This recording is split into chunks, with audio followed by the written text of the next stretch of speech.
just want to welcome all who are on from different parts of the region, joining us virtually for the second installation of our virtual series on cultural policy and the creative economy. We had Dr. Keith Nurse, Principal and CEO of the Sir Arthur Lewis College in St. Lucia, who joined us last week. And this week we have the honor of having Professor Aguayo, who's visiting professor from the University of Guadalajara. And so he will be sharing some of his perspectives from where he is situated and be able to really explore Barbados within and the greater Caribbean within a broader international perspective. He's going to be talking at the intersections of policy, so cultural policy, heritage, cultural rights, and the law. And so we are so excited to have him join. He has decided he's going to introduce himself. And so I'm going to hand over the baton to our friend Marco, who is really, we're so delighted to have him here with us. And we're delighted to see all of you, well, your names and some of your photos as well. So welcome this evening, and Professor Aguayo will go through the structure of this evening as well, just to help orient you as to how we will proceed. Again, welcome, and I turn now to Professor Aguayo. Thank you very much, Anique. Thank you also the faculty and the department for hosting me and for inviting me to this interactive session and workshop. Well, first, my name is Marco Antonio Chavez Aguayo. It's quite long, but you can call me Marco. And in fact, the first thing I want to ask you is to change your name the way I'm going to change it now. Just put your first name or the way you would like me to address to you, and in parentheses, your country. And if you can, I would like to see your cameras, because this is going to be an interactive workshop. You see, well, I changed my name. I put Marco and Mexico, which is my country. So I can know where you're from, and I can know your names and hopefully your faces. Okay, well, I will introduce myself as Yannick said. So you I know a little bit about my background. First a disclaimer. Well, you know, I'm not a native English speaker, so I apologize in advance for my bad English. So if there is something you don't understand, you please tell me. I'm gonna put some questions, and you can answer me in the chat. This can be more interactive and not just a lecture when I'm only talking. This session, it's 3 hours, and I have planned a lot of content for 3 hours. I know some of you will leave after 1 hour, and then some others will join us after 1 hour or hour and a half. So I hope to deliver all the content during these hours, but it will going to be at such point a little bit introductory on these topics. However, I will give you some readings on each topic so you can deep in the contents as much as you can. It's going to be also a little bit dramatized, because after all, I'm a performer. I will explain that. Certainly you will understand a little bit after I explain. And then, in the time where there's more people, I would like to take a picture for my records. Okay, let me give you then my introduction about myself, my curriculum, my backgrounds, my interests, etc.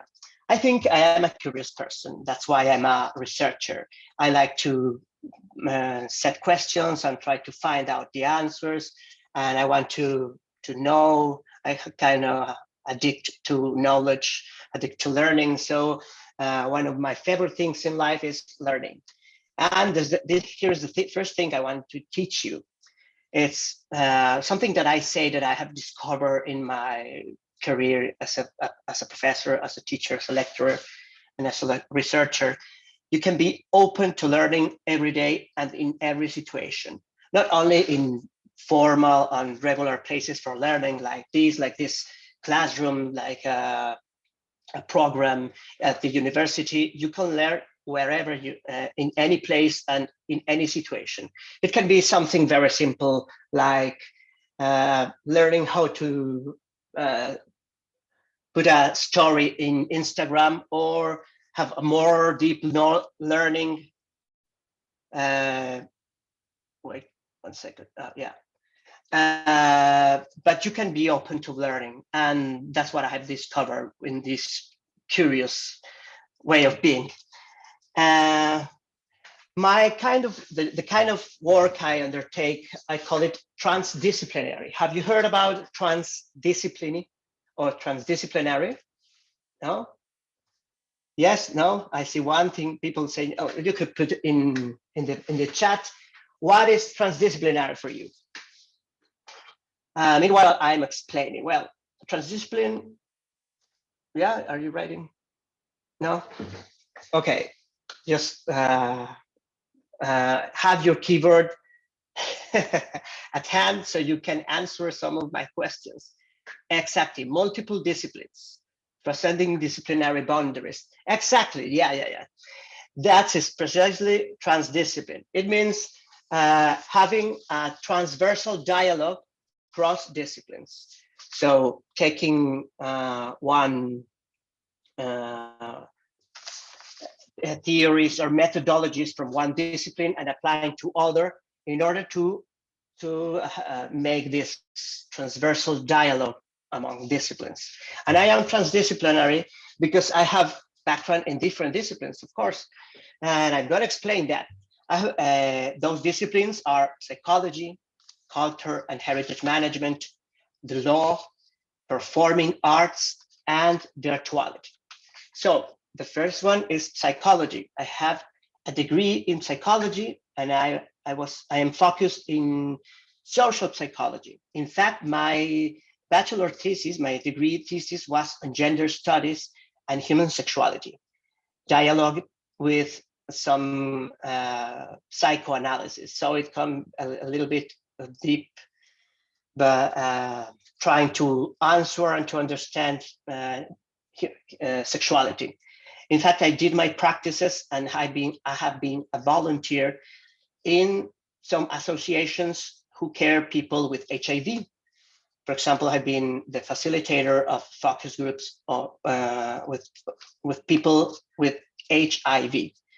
Lately, in a foundation called AHF, Healthcare AIDS Healthcare Foundation.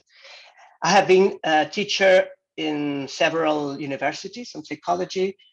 For example, the Open University in the UK. I am a chartered psychologist and an associate fellow at the British Psychological Society, as well as I am there registered as a coach of psychology.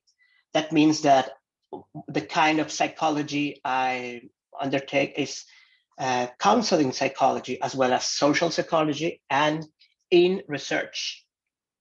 I'm also a member of the APA, the American Psychological Association, which is famous for issuing a way of quotations or citations, very usual in social science. For example, in Mexico, it's very usual.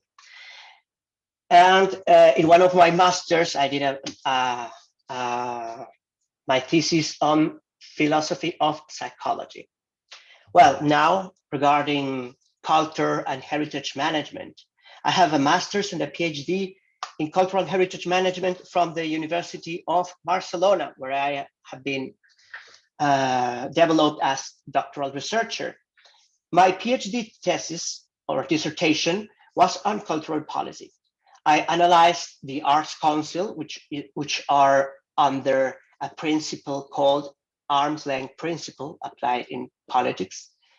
And it was a comparative research of 3 subnational entities from different countries. For example, in Mexico, we are 32 states.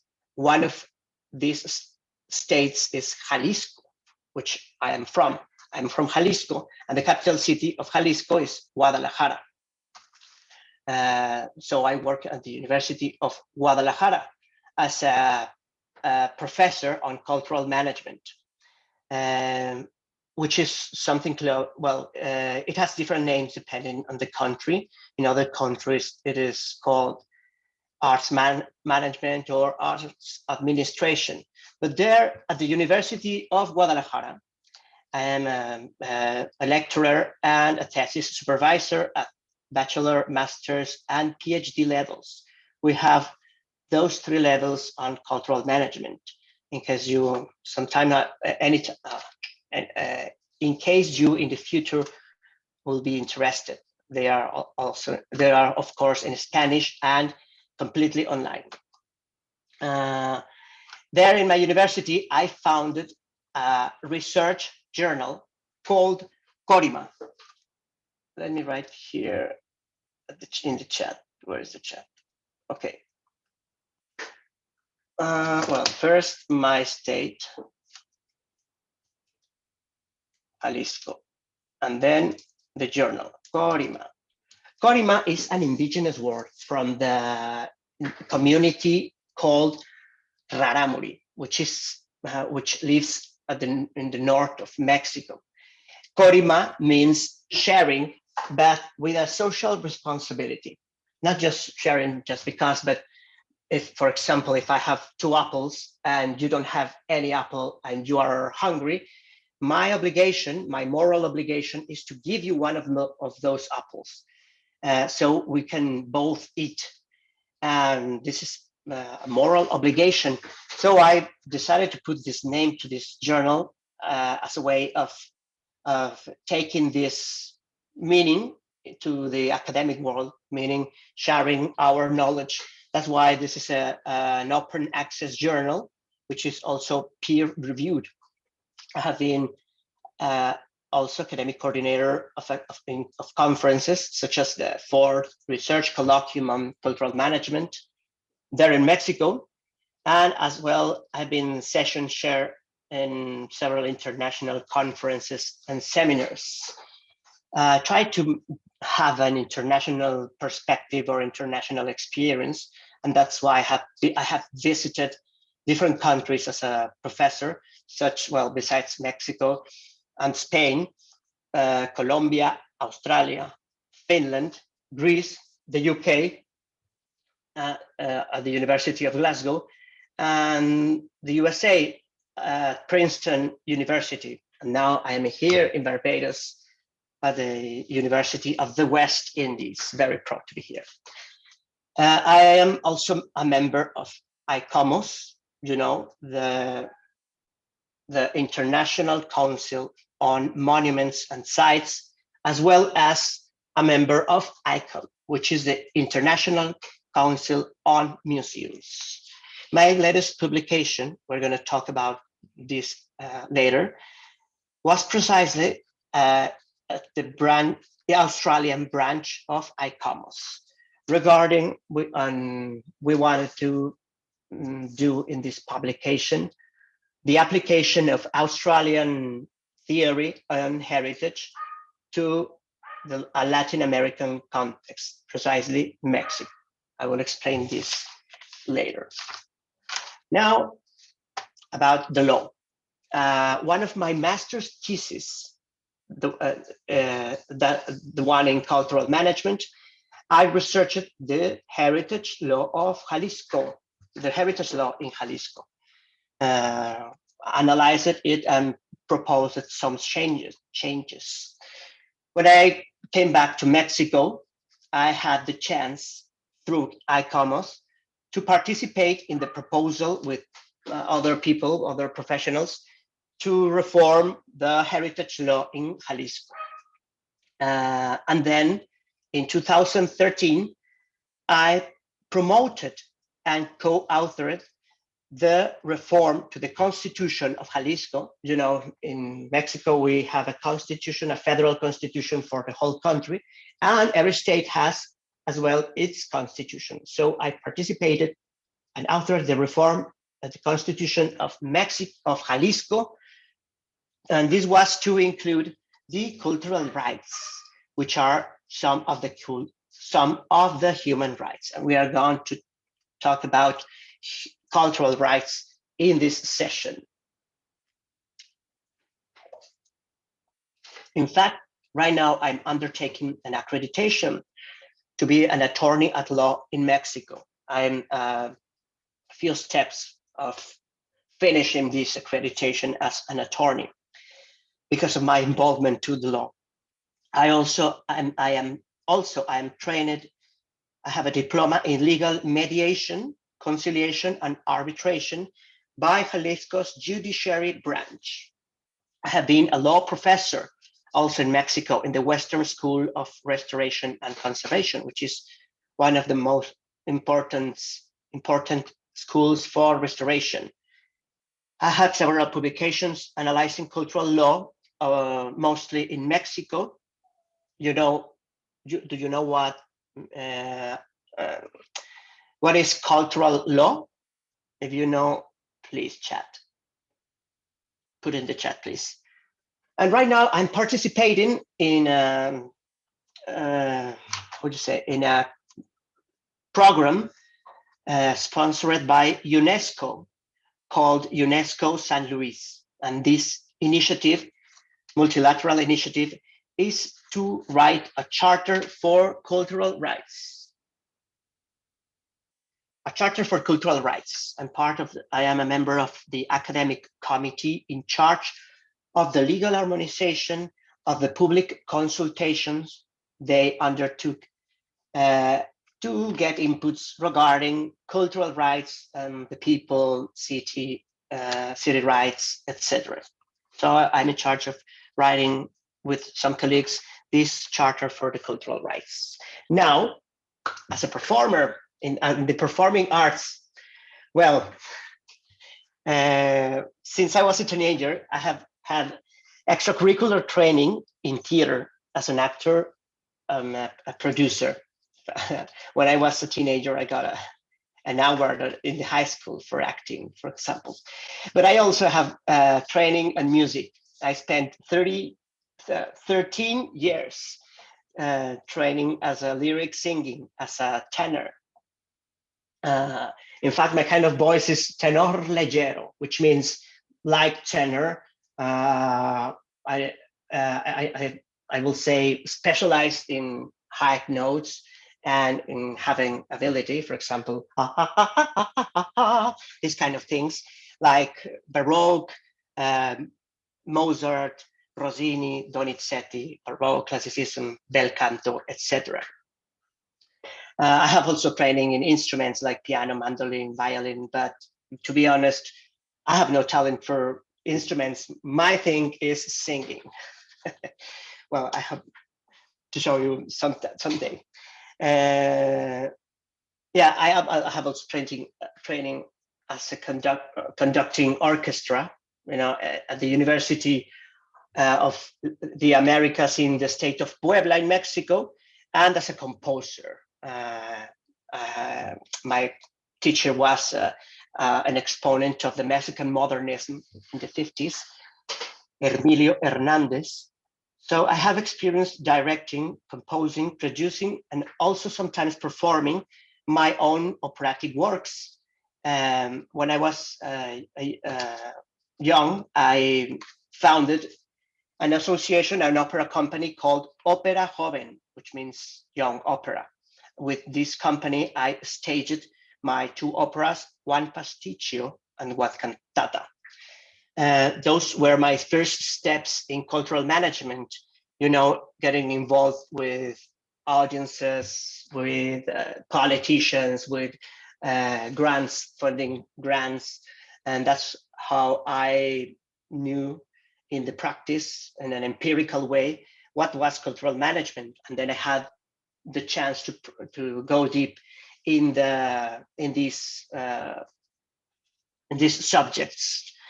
As a dancer, well, I have informal training in dancing. such as salsa, cumbia, bachata, etc., in Mexico and in Colombia. And I designed in Mexico the dance module of a museum for children. Right now, I am researching reggaeton, which is, I don't know if you have heard reggaeton, please let me know. Yeah, and reggaeton is like a Latin American musical tradition, which has a strong influence from the Caribbean. And I'm right now researching the links between reggaeton and soca and calypso. The guys at the university are helping me with this task.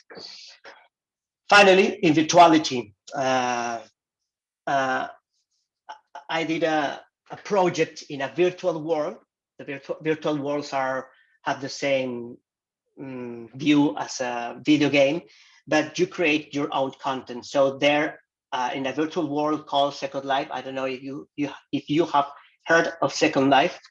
I had a project for promotion of the cultural heritage promotion of Jalisco, and also I performed online recitals of opera and Mexican music. So this was very interesting because, well, it was before Zoom and, well, even before Facebook and Twitter and Instagram and TikTok.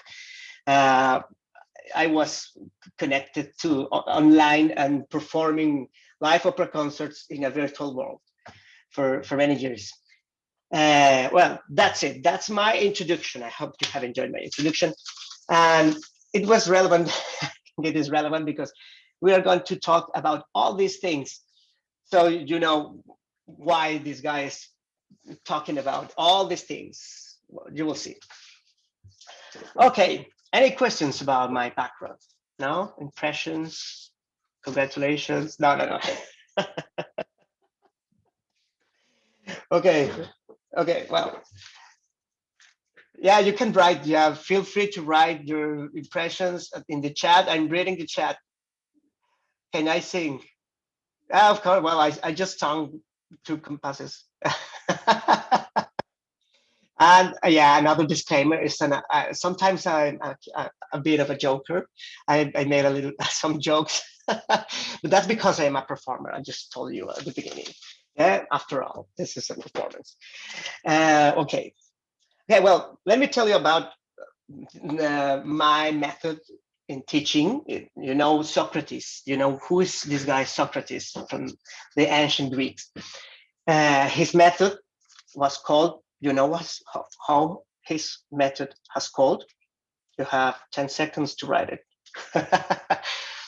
No? Go, come on. Write it. Okay, time's up. Mageutics, Stoicism. Well, apart from Stoicism, the Mageutics can be defined as the art of questioning. He posed questions to his interlocutor to find if the interlocutor had inconsistencies, contradictions, or voids in the knowledge. So questions are for that. It's not a test.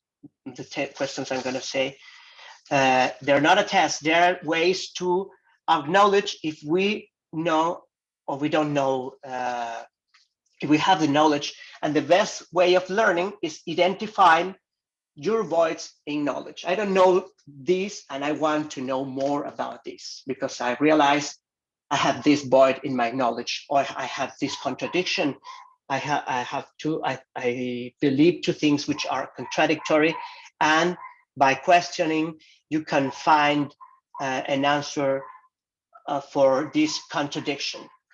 So let's start. So the introduction ends here. Oh, I didn't tell you how I planned this section. This session will have 5 sections.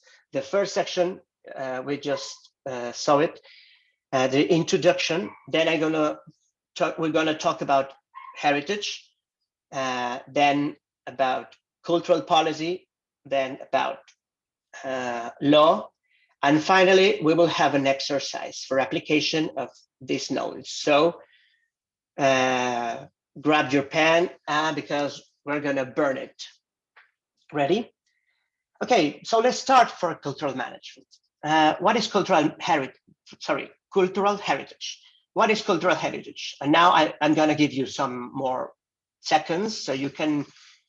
It doesn't have to be a very thorough or thoughtful definition of cultural heritage, but I want to see if you can summarize in one sentence or a few words.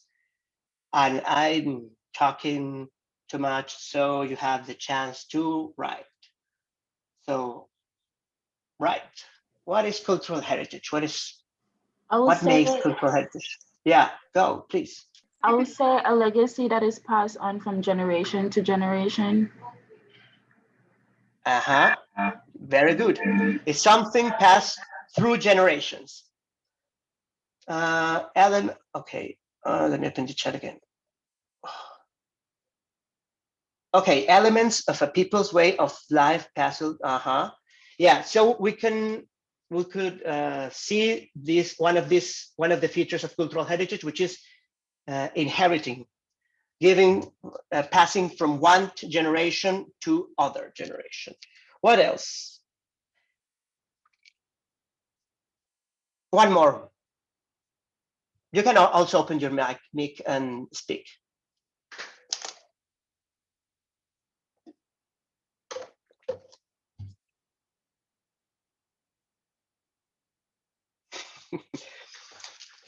Okay. Now, customs, practices, places, expressions, customs, practices, places, expressions, and values passed down. Okay. Tangible, well, this is a classification of heritage, and we're going to speak about that. Intangible, tangible, and intangible inheritance from forefathers. Okay, well, I have a definition from one of my students in Mexico. Check this. Cultural heritage is whatever UNESCO designates as such. Whatever UNESCO designates as cultural heritage. What do you think?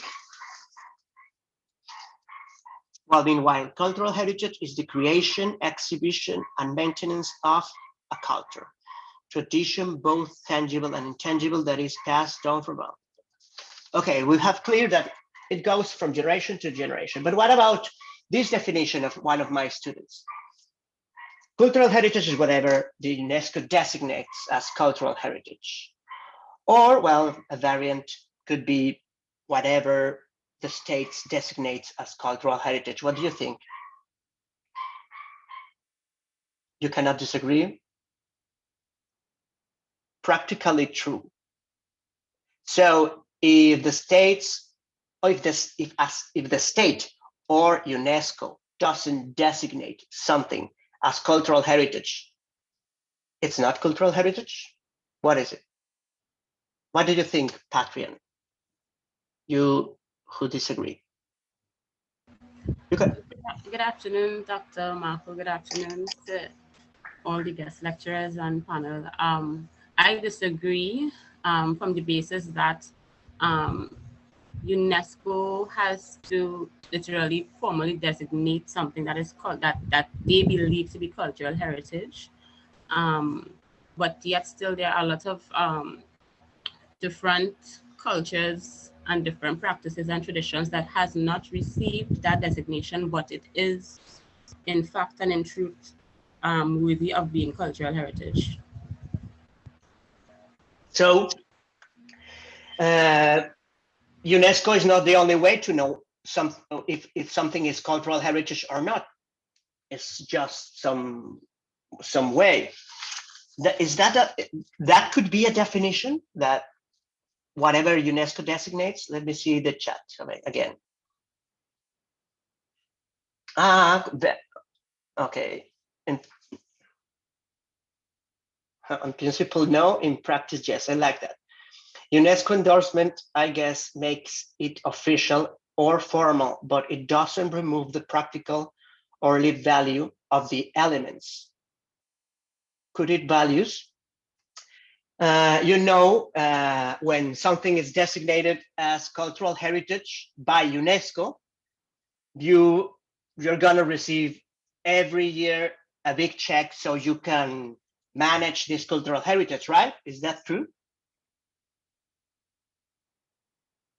The involvement of UNESCO in cultural heritage is, well, they give great money, good money, so the states can manage cultural heritage, and that's why cultural heritage can be preserved to the next generations, right?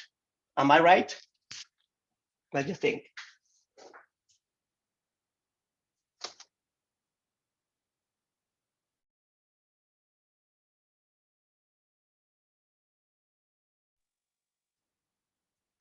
Yes, no? Anyone? Remember, interactive workshop. So I will expect your answers. Discuss. Tell me what you think. Tell me if you disagree. If you agree, this is not a test. We are not going to expel you from the university. If you don't agree with me, right, Danique? Yeah, you're gonna keep your student status, whatever, and I'm making time so you can answer. I have no clue about the receipt of funding from UNESCO. Okay, Kelly has no clue. But what do you think? UNESCO gives money or doesn't give money? Kelly. I think probably yeah, but I can't say that I have heard of countries or states receiving money for cultural heritage preservation. Well, the answer, anyone? No? Well, last time. Okay, the answer is no. UNESCO doesn't give you money for that. The best thing UNESCO gives you is a very nice diploma signed by the Secretary General of UNESCO saying, this is your heritage. Bravo. And then you have the obligation of doing something with that cultural heritage, but we are going to go step by step. So now we know that UNESCO is not the only source for knowing what is cultural heritage. Leaving the definition of culture to UNESCO does not acknowledge its fluid and evolving character. Right. That's a very good point. There is a criteria for knowing what is cultural heritage and what is not, and it's about values of cultural heritage. Some of these values, when you apply for funding, there are things they privilege. Yeah, they are funding from UNESCO, but speaking about cultural heritage and the designation of World Heritage, this is not related with money. You, as the state, you have to give money and you have to have a plan for this kind of heritage. So, one other question.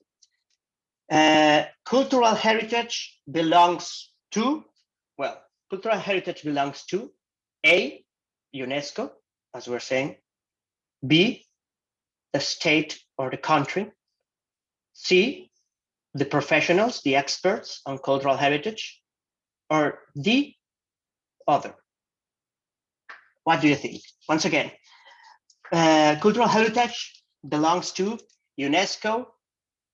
Who owns cultural heritage? UNESCO is A, B, the state country, C, the professionals, the experts on cultural heritage. That could be the cultural managers or archaeologists, anthropologists, sociologists, ethnographers, etc. This is the C, the professionals, or the other people. What do you think? JB thing says, okay, let's go back. So what happens when some aspect of cultural doesn't meet criteria? It doesn't change the fact that a specific group might claim that as their cultural heritage. Okay, Tonya, very interesting. Hold it for a few moments. Cultural heritage belongs to a country, so that will be B. I don't think culture can be owned. Okay, well, culture, but we're talking about cultural heritage.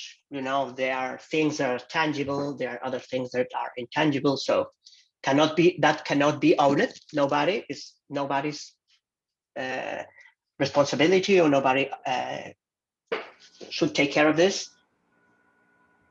Who wants to speak? Oh, I heard someone open the mic. Veto that. Okay. How can be owned by anyone? How can it be owned by anyone? It can be experienced and observed, right? All have a stake in it, but not always at the same time. They are all stakeholders. Yeah. All have a stake in it, but not limited to what you mentioned, and not at the same time. Owned by all and known. I think if cultural heritage is not owned by anyone, so nobody will care about it. Agreed, Tanya. Cultural heritage is a contested subject. Okay, the community is who owns cultural heritage. So if the Barbadians have cultural heritage, this cultural heritage belongs to the Barbadians. And I said this question is a tricky question because in the past this answer I just gave you came from a process of decades discovering that cultural heritage is not from the institutions, is not owned by the institutions, nor the international institutions, nor the state institution, is not owned by professionals, is not owned by other people than the community who generates this cultural heritage. The people who have inherited this cultural heritage, those are the owners of heritage, regardless being tangible or intangible cultural heritage. The purpose of cultural heritage is precisely you say that to preserve it for future generations. That is why we care about cultural heritage, because cultural heritage is something that describes, I will say that, let me put it in this way, describes our way or our culture. Our culture is the way we make interpretation of the things we have around. That could be the nature, the phenomena of nature, that could be other people, that could be ourselves.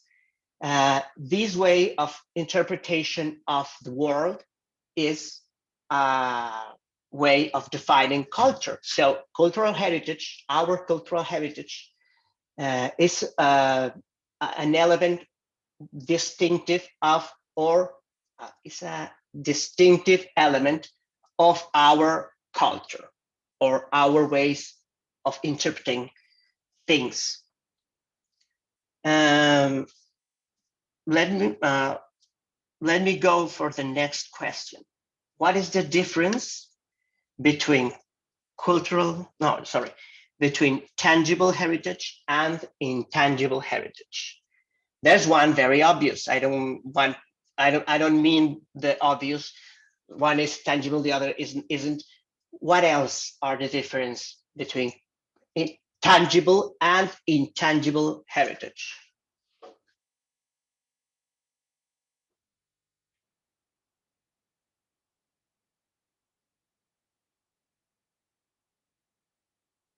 Differences.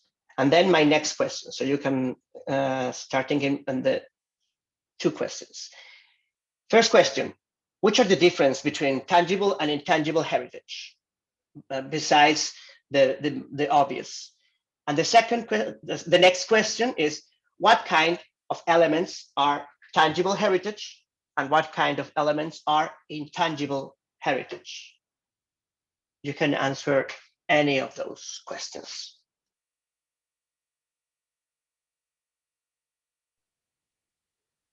Tangible heritage deals with more built and natural heritage, and intangible heritage deals with more practices, representation, skills that communities and groups consider as part of their heritage. Very So- good. Uh-huh.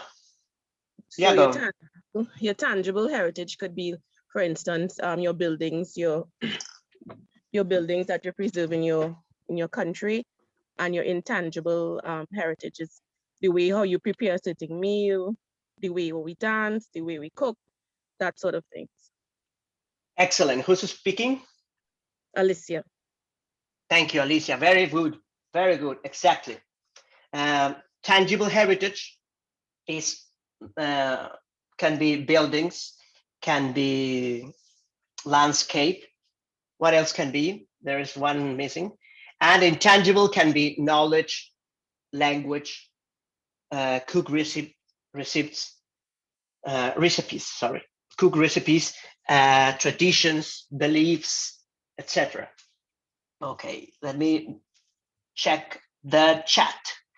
There is a difference between legal and intellectual ownership. Whose cultural heritage? Well, your cultural heritage, for example. Other community or persons who participate in such practice. I guess those are answers for the last question. Other question I made before. One refers to the elements that can be physically touched or held, and others refers to elements that are physically touched. Maybe aren't. Yeah. They aren't physically touched. Yeah. This answer goes to the obvious aspect. One can be touched, the other cannot be touched. But there is another difference, and it has to be with management. Let me tell you the story of cultural heritage. Well, not the story of cultural heritage, is the historiography of cultural heritage. Have you heard of the term historiography? Let me know in the chat. What is historiography? And the next, when we started to care about cultural heritage. Let's see what you think, if you know that.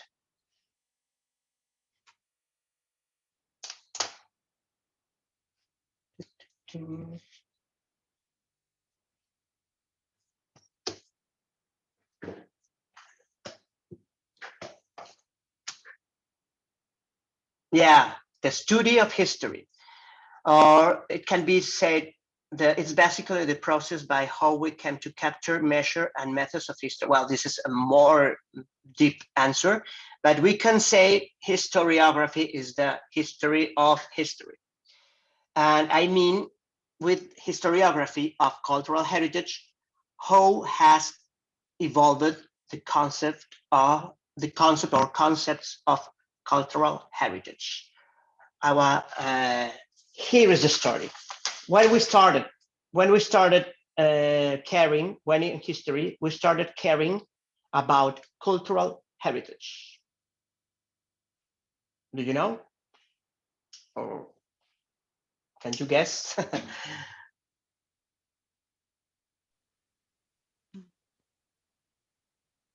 Someone?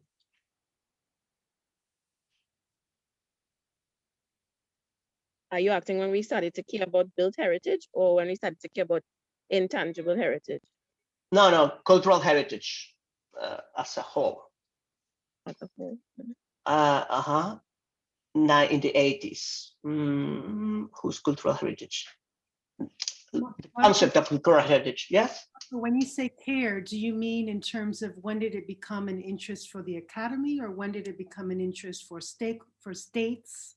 Or because the kind of timing, I don't think there's any one time. I would imagine that heritage enters into a certain mind space or imaginary at different moments for different aims, right? So it might become a kind of unit of analysis within the academy from, let's say, the the 90s onward, but heritage as a concept would have been dates earlier. These are just numbers showing up, but I'm just wondering when you say, you know, because it seems like you would be freezing it in a moment, and I think it has a much more fluidity in terms of when it becomes something that is engaged. So for example, diaspora as a concept becomes really engaged as a concept in the 1960s in the academy, but diaspora is a lived reality and it enters into, for example, states preoccupation perhaps from the 80s onwards. And then it takes on further fervor as we recognize the dependency we have on the diaspora. But as an academic conceptual thing, you would see it linked to area studies from about the 1960s, so post-World War II.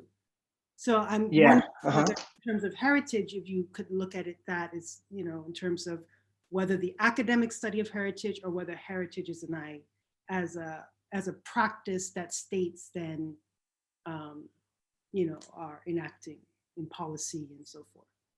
Yeah, well, maybe let me make this precision. When we started to care about heritage in the academy, and remember, almost all my questions are tricky, and they have the intention to make you think and make you questioning the things you know or the things that you are uncertain, for example. And the purpose is to identify, as I said before, the inconsistency or the voicing our knowledge or the knowledge we have as well. So when the academics started to question or to try to manage the concept of cultural heritage, because what I want to talk about is the evolution of the concept of cultural heritage and how it has repercussions on how we manage tangible and how we manage intangible heritage. If we say in a wider perspective, we care about heritage, we care about our traditions from many, many centuries ago. That maybe those centuries ago, we don't refer to it as heritage or as cultural heritage. We refer to it as a different, we had different ways of referring to it.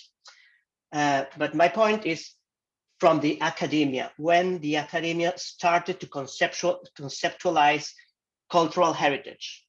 So let me first check the chat. It is linked to tourism. Historiography is the practice or study of the documentation of history and documented historical events, typically as part of independence movements. It depends, I believe, on the culture. Western Anglo-European cultural heritage has been preserved for a lot longer compared to indigenous cultures, for example, not by the people themselves, but at an institutional level of governments.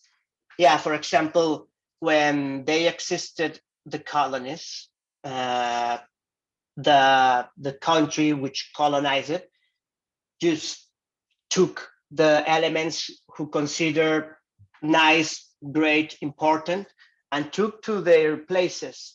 And that's why museums like the British Museum, the Louvre Museum, etc., are filled with, and the German museums are filled with things that are not from their culture.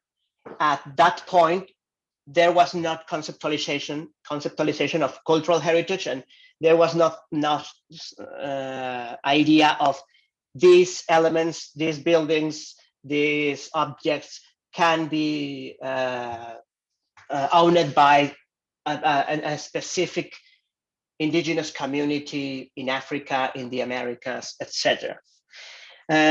Everything, well, after World War II, after the World Wars, but most specifically, after the World War II, the professionals, namely architects, engineers, anthropologists, etc., they noticed, of course, there was a big destruction after the war. So if you go to Europe, you can see that Europe has a lot of monuments, a lot of big buildings, a big monument here, a big monument there. But after the war, everything was destroyed.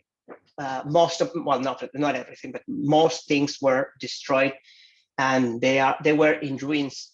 So after everything was finished, the professionals gathered together in conferences and started asking questions regarding what they were going to do with their ruins.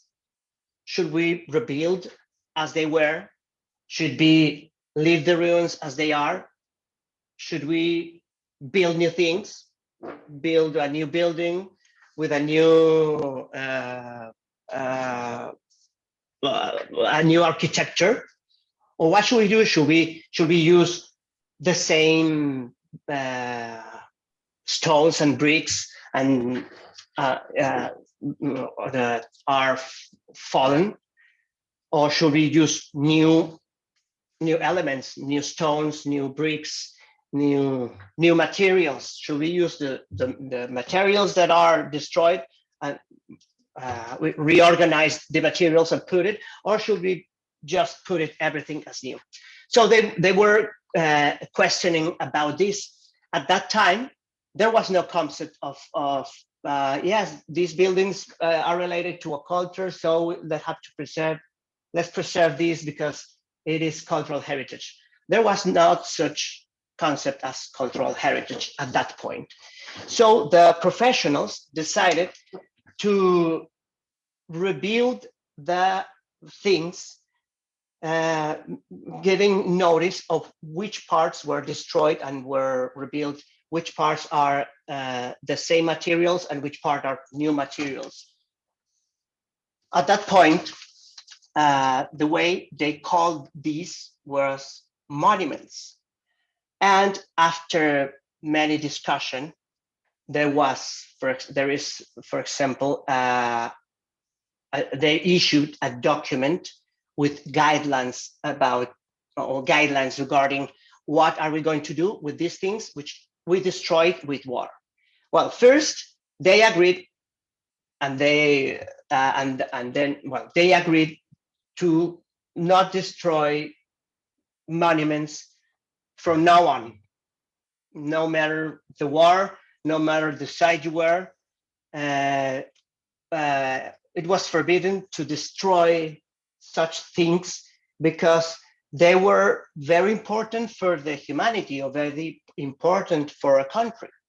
And then there was a treaty, a convention, when everybody, or most countries agreed to not destroy the elements of heritage. That was the first step. Then the second step, after some more decades, that these concepts evolved. There was another convention in 1972, the Convention for Monuments and Sites. And part of this convention, or part of the agreements around this convention, was the creation of ICOMOS, an international conference or international,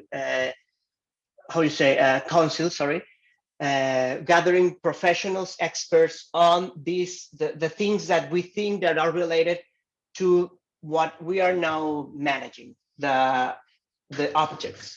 And they started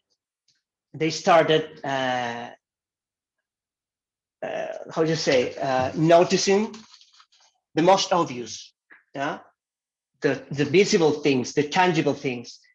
There was a building here, and then after the war, almost the whole building is gone. They didn't see, for example, at this point, destruction of cultures or languages or traditions. No, they were focused more in the tangible things. So the first conventions of UNESCO are focused on tangible things, and they say to decide what to do, to decide how to restore or how to preserve these things, we are going to ask the professionals.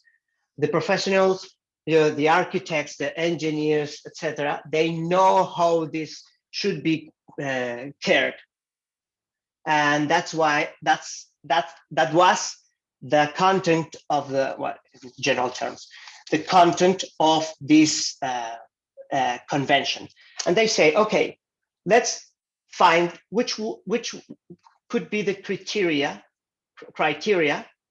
to differentiate between what is cultural heritage and what is not. Okay, it will be, we will see some values on this kind of heritage. So the criteria to differentiate cultural heritage from what isn't cultural heritage are some values. The most common values are, for example, an archaeological value, which means, well, this element has relation with an ancient culture that existed here and produced these elements, these buildings, these pyramids, this I don't know, these buildings and objects. This is an archaeological value, but there's also a historic value. For example, well, we have this building. This building is not particularly from an ancient culture, but in this building occurred significant things for us in our history. For example, in this building, the Act of Independence was signed, for example. No? So this building is important not because it was part of an ancient culture, but because it has relation with some things that happened in our history. That is the historic value. Other kind of value is, for example, the artistic value. Let's say this other building is, well, not from other culture, no, it's not related to an episode in our history, but the architecture, the window, the way of the windows, the composition of the rooms, the roof, whatever, this is representative or an artistic current of architecture. That's other kind of value for heritage. And there are other values for heritage. One of those values, well, as you can see, in the first years, the first decades, everything came from Europe, and mostly from Europe, where there are buildings and monuments. And they started with the logics of the European heritage. Let's see, the tangible things, the monuments destroyed. Let's ask the expert on buildings, the architects, the engineers. And then it was this way for many decades until but the convention for tangible heritage, at this time called monuments, was a global convention, and it was to preserve the things that are not just relevant for one community, but for the whole world. That's why it's called World Heritage. But then, after some years, take care. Thanks for joining. Have a good class.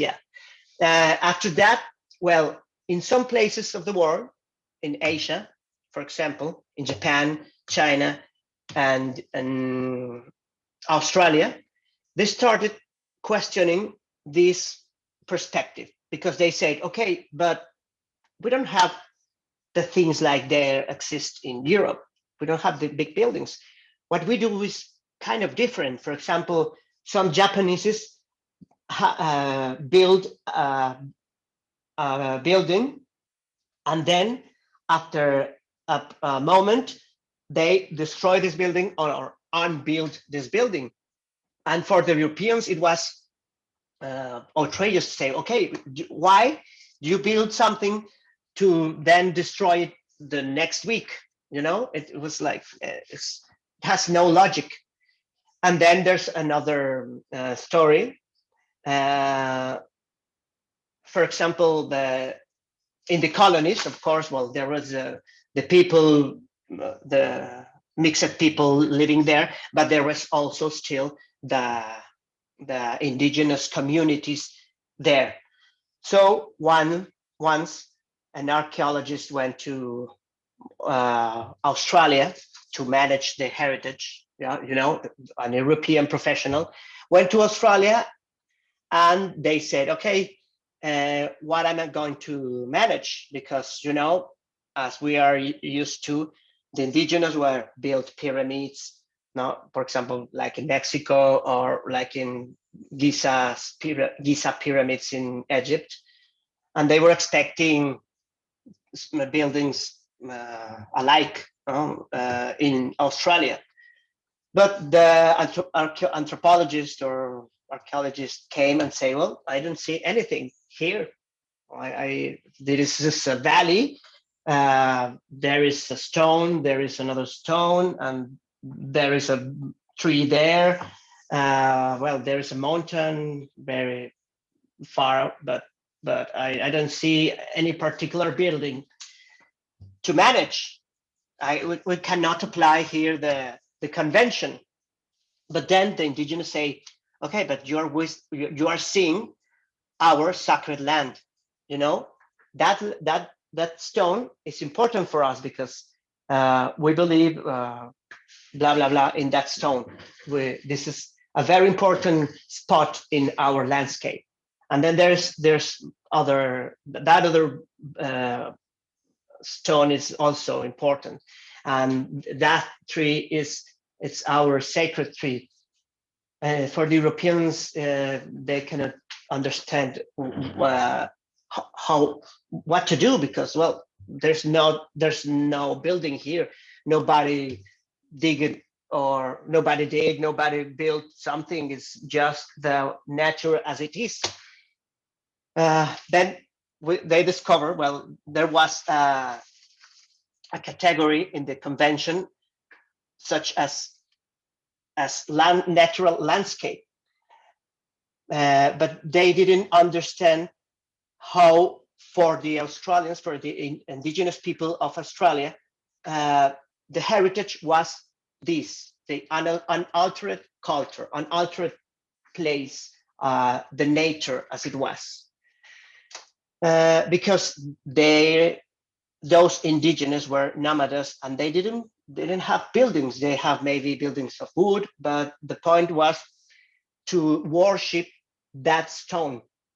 And so from that, they started protecting the landscape, and also different ways of understanding the cultural, well, the heritage or the contents, the elements of our culture, to preserve for future generations.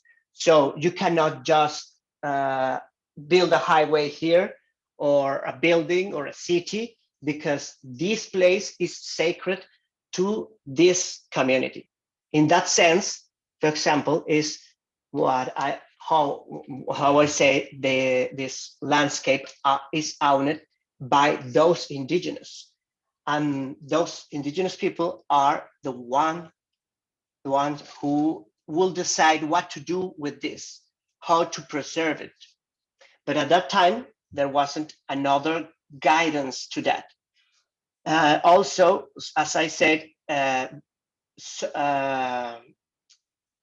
from this discrepancy from their kind of heritage, the European kind of heritage and the Asian kind of heritage, they gathered in Nara in Japan to discuss how new things, different elements were arising on the academia to answer and how will be the answer from Asia. So Asia was the people from Asia was very important for the next convention, the next treaty on intangible heritage, because they were more aware that who owns the point of ownership of cultural heritage. And that's why in the convention of 2003 on cultural heritage, now called cultural heritage, before called monuments, they care about intangible things. But how can we manage things that we cannot touch? Okay. So the point was, sorry. They were very useful, and their reflections to conceptualize the intangible cultural heritage. And one of the first things to manage intangible cultural heritage, and you can see this in the convention, is that the last word must be from the communities. Maybe for us, this is something very obvious. The last word goes to the communities. But decades ago, it was very, how do you say, outbreaking. It was very different from the way they were used to manage heritage. So now, when something wants to be declared as cultural heritage, as intangible cultural heritage, they have to be letters of agreement from the community, something that doesn't happen with the convention of 1972, where mostly the professionals and the states decide what to do and how to make a plan for this. So that's one of the answers for the question: what's the difference between tangible and intangible cultural heritage? The way of managing. The goal is that any kind of cultural heritage can be managed the same way. First, acknowledging the ownership of the communities and involving the communities in their preservation and safeguard. For tangible heritage, we say preservation on conservation. Preservation, because it is related to the materials that conform the tangible heritage. You know, depending on the materials is how the methods for conservation, if they are wood, if they are stone, if they are glass, if they are iron, the different kinds of material means different ways of conservation. And for the intangible cultural heritage, we use the word safeguard, because the safeguard is a plan that the experts by the hand with the community decide what is the way for them to preserve and cultural heritage and keeping it important and valuable and keep it for the next generations.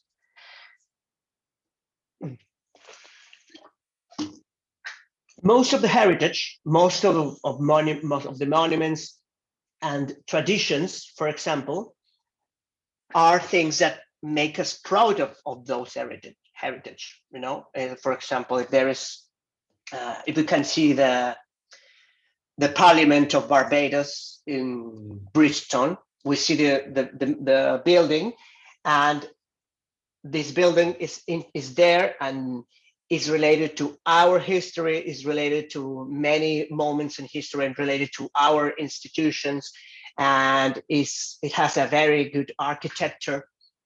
So this is an element to be proud and to preserve as a celebration of our culture. Goodbye, Tonya. Thank you. Well, but not all heritage is there for celebration. Have you heard of Hiroshima? Do you know where it is? This is one example, and these are some concepts on heritage that have been discussed from Australia, and that I had the chance to apply to a case in Mexico. So have you heard about Hiroshima? Let me write it. Okay.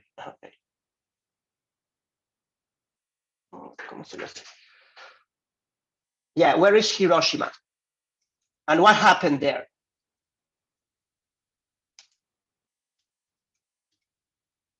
Yes.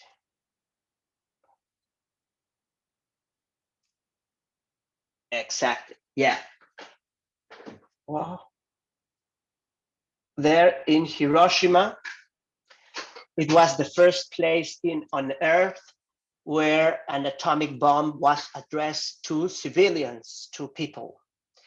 So after the atomic bombing, as well, the Japanese, when they recovered, they saw their city, and their city was almost destroyed. A huge part of the city was destroyed. There was a big hole in the ground, and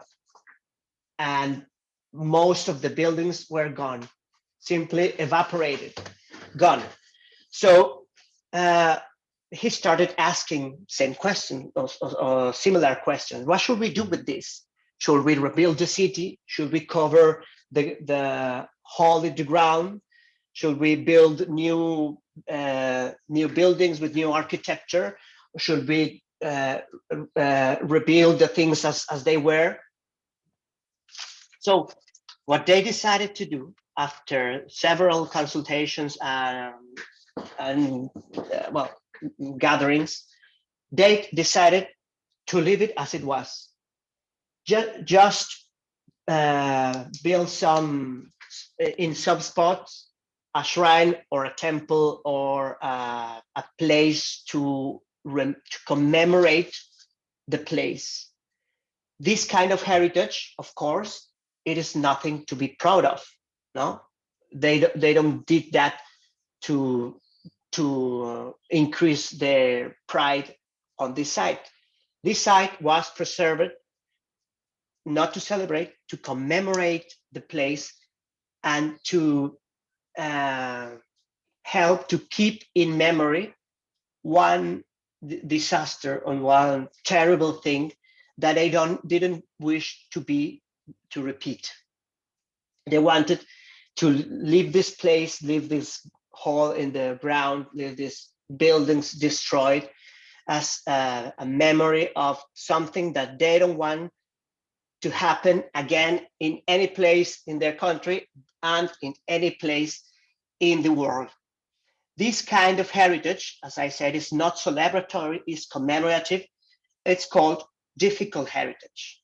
Heritage that we are not proud of, but at some points it can be a remembrance of something that we don't want to repeat. We don't want to pass again as a community, as a country, or as the humanity. There are several examples also of difficult heritage. For example, in Australia, there's a place called Port Arthur. When they decided to keep the places as they were, because there was a killing years ago, and they didn't want to destroy the thing, because to forget the killings, but they decided to preserve the place as it was, to keep in memory that these kind of killings, these kind of massacres, they don't want to live it. They don't want to happen again. Let me check the chat.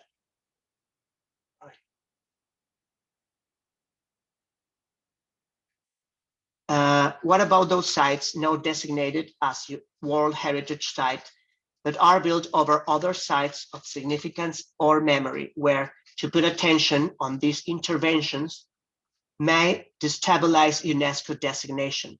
Can UNESCO designation be used to bias whose cultural heritage is privileged? Some of our communities may be in contention about this as well. I am thinking about the recent removal of Nelson's statue in Barbados. I don't know very much about this case, but let me tell you about another category of cultural heritage. It is called contested heritage, where at the same place, two different and sometimes opposed meanings happen at the same time. And so both two communities contest the heritage element, could be a building or a monument, but they have to perceive as a contested place. Okay, you cannot divide them again and put one meaning in one side and other meaning in the other side. And I can give you an example I wrote about, and it's an example from Mexico. It is in Mexico City. There is a monument dedicated to the goddess Nike, the Greek goddess Nike, the one of the shoes. No, let me share the screen so you can see it. Give me 1 second. Especially if there's a change in your consumption pattern, at least each turn off your pipes, the typical meter is still registering. 1 second. In order to state of your pipes, it could leave you in critical financial condition if you are hit with a large.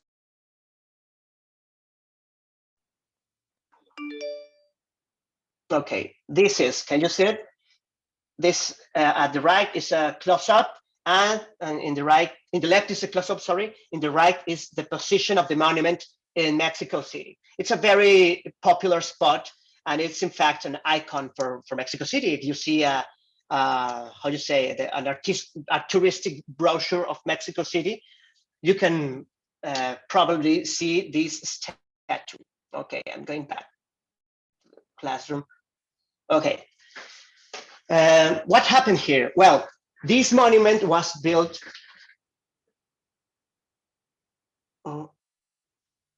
This monument was built to commemorate Mexico's independence. It was built 100 years ago in 1910 to commemorate the centenary of Mexico's independence, and it became a hotspot for meetings, for sports celebrations, for political protests, etc.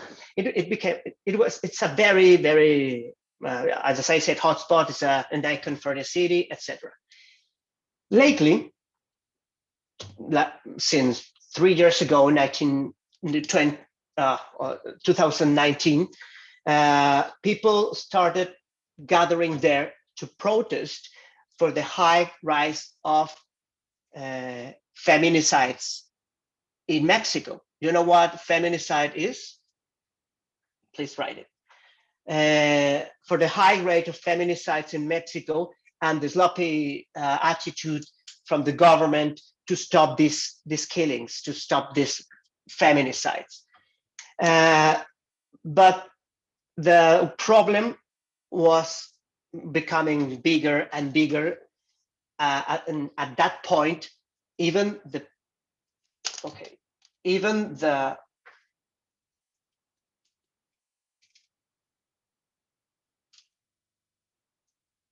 I know. Sorry.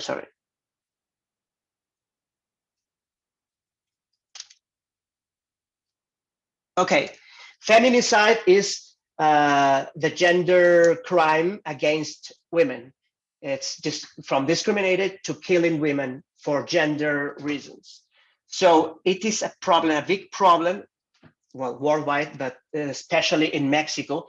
People started to gather to protest at this place called in Spanish, El Ángel de la Independencia, but in English is the Angel of Independence, gathering there to protest for the high rise of feminicides in Mexico. And if, at some point, even the policemen were accused to abuse and kill women. So people was very, very angry.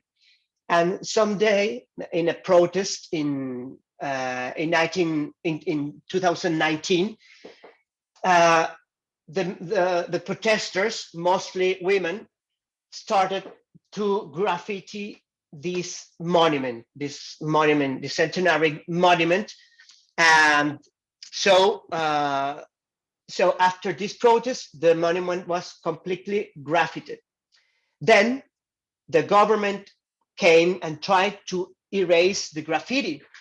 But for the protesters, it was outrageous to trying to erase the graffiti. The graffiti was denouncing the attitude and denouncing the feminicides. The graffiti said, Mexico is a feminicide country. The policemen kill us. The policemen disappear us, etc. These kind of sayings that the protesters were crying, not just that day, but days before. And no matter how much the people cried and the people protest, the feminicide rates were up and up. So after this graffiting, the people didn't want this to be erased. At that point, that monument became contested. From one side, it has this meaning for celebration of independence, but in the other hand, it has this other meaning of the graffiti remembering the tragedy in the country of feminicide. Then one is celebratory, one is difficult heritage, speaking of a present tragedy. And also it is a contested heritage because two groups fight for the same monument, but with different meanings. I can give you the, okay. First, you can see more about the Independence Angel here. Here in Google Earth, and here it is, the article we wrote on this subject.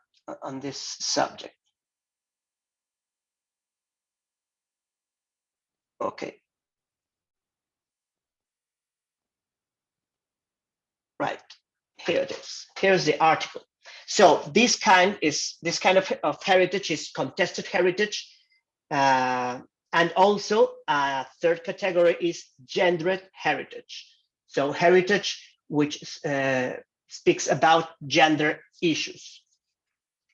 Those are Australian concepts applied to Mexican context. And I'm sure that the example you're giving me here could be very related to the same concept.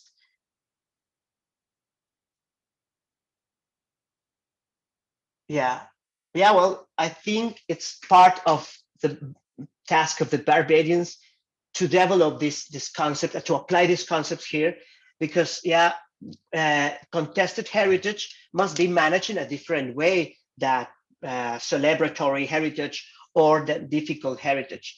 So I think you have to identify which of your heritage, which elements of your heritage have this situation, this how do you say? Well, have this to analyze and to care about this on the way you manage this. Let's see. Okay, let's move to let me tell you about the six actions for cultural management. I'm sorry, this is very introductory on every topic, but the six actions for cultural heritage. The first action is the identification. It means to spot a place, a tradition, a belief, an object that could be cultural heritage. We as the professionals, we sometimes, not sometimes, we always have two hats. The hat of the professional, researching or managing heritage, and the hat of being part of the community. If you are managing the heritage of Barbados, you are Barbadian, you are part of the community at the same time that you are heritage professionals. But as heritage professionals, we can spot things that we think we are heritage based on the criteria of values. And I forgot to speak about one more value that is very important. I'm sure you're gonna like it. It is the social value, the value that people gives to heritage. Maybe it's very obvious at this time, but decades ago, years ago, it was not obvious to speak about social value. And let me give you another example from my city. We have a monument dedicated to the Roman goddess Minerva. Minerva is the goddess for war. And this particular monument is not, well, let me be honest, it's not, well, it was made by an important artist, but let's say it's not like the most beautiful artistic element. History has not a long history. It is 50 years ago, and archaeological, well, it's not an archaeological site, but certainly it has a great social value, because as well as the angel of independence, people gathers there, people goes there for sports celebration, for political protests, and then it has become a very important spot for the city, and it is as well an icon of the city. If you see any brochure for tourism to Guadalajara, you will see this statue. And this is an example of how something can be valuable, not because of his archaeological features, his historic features, his artistic features, but because of its social value. Social value is also a subject analyzed from Australia. And let me give you a couple of readings regarding social value, because as I say at this point, me telling you this, maybe can sound like very obvious, that you have to take care of the meanings of the people, you have to acknowledge the ownership of the community. This is very obvious in this moment, but as it has before, but before it was not obvious. Before, for the professionals, they didn't care to ask the people if you can manage this. For example, one more example from Mexico. Okay, this is social value. Okay. There is an archaeological site in Mexico, in Jalisco. And then the archaeologists spot that place, research, and say, okay, here is an archaeological site. And they saw, they aware that people still live there and people still use this archaeological place. So the archaeologists screamed because, well, what are you doing stepping on an archaeological site? You should move. And they put a pressing, like the pressings when people investigate murders, you know, and the people should be out this precinct, inside this precinct, the professionals from the state, the professionals from the federation will work on this archaeological site. And they know that the people who live, the community living nearby, doesn't value this place because they step on these, they use these walls, there is a little this kind of, they have pyramids, but they are not pyramids, they are concentric circles. So they have these concentric circles and they did their traditions there. So the archaeologists were scandalized because the people was touching and moving things there. So as I say, they put a pressing and kick the people out. Now, well, for them, in that time, there was the most obvious thing to do, to kick the people out, because the kick people is not specialized in archaeology. The people doesn't know the history and the cultures who lived there. But the reality is that the archaeologists didn't acknowledge that that place was still alive for the people living there. You know, the people living there are the descendants of the people who built those concentric monuments. Do you get me? So they shouldn't kick the people out. They should recognize that the people is still using that spaces which were created centuries ago. And those are the descendants, those are the owners of those places. At this time, there is a conflict. There has been a conflict for decades. For one side, the archaeologists who don't want people to get close, and on the other side, the people, the community who wants to go back to the place. In fact, I have one of my PhD students is working in her PhD is about this conflict, how to solve this conflict that occurred when the archaeologists came and took over the place and kicked the people out, thinking that those people were endangering the site.